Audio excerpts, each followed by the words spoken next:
مقارنة بين الملاعب الجزائرية والملاعب المغربية من أجل استضافة كأس إفريقيا 2025. هيا بنا أولا نبدأها بالملاعب الجزائرية. 1. ملعب مدينة قسنطينة حملاوي والذي يتسع ل 25 ألف متفرج.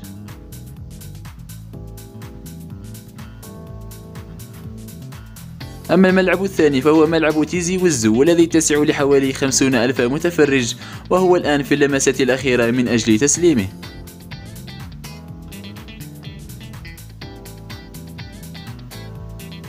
ثالثا ملعب عنابة 19 ماي والذي يتسع لحوالي 50 ألف متفرج.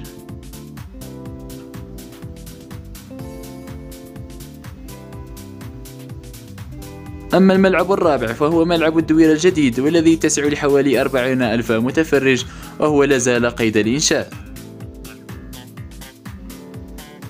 أما الملعب الخامس فهو ملعب نيلسون مونديلا ببراقي والذي يتسع لحوالي 40 ألف متفرج، وهو حقا تحفة معمارية في إفريقيا.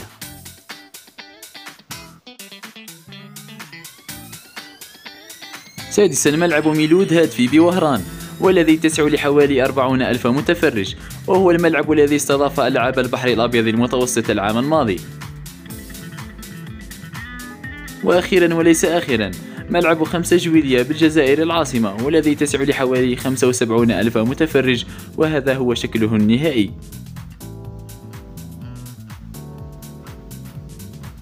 أما ثانيا فنبدأ بالملاعب المغربية الآن. أولا ملعب العيون والذي يتسع لحوالي 30 ألف متفرج.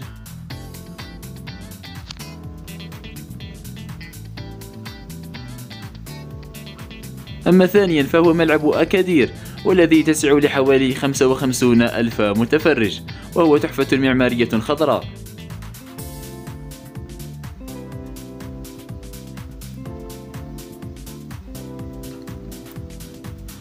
أما ثالثا فهو ملعب طنجة والذي يتسع لحوالي 50 ألف متفرج، وهو الملعب الذي سيستضيف كأس العالم للأندية.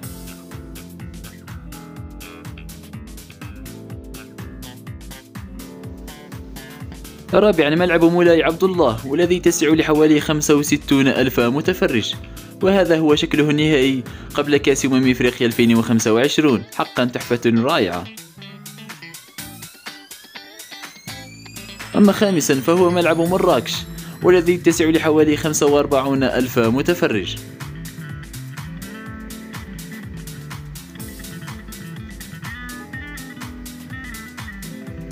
وسادسا فهو مركب محمد الخامس والذي يتسع لحوالي 65 ألف متفرج، كأكبر ملعب في المغرب.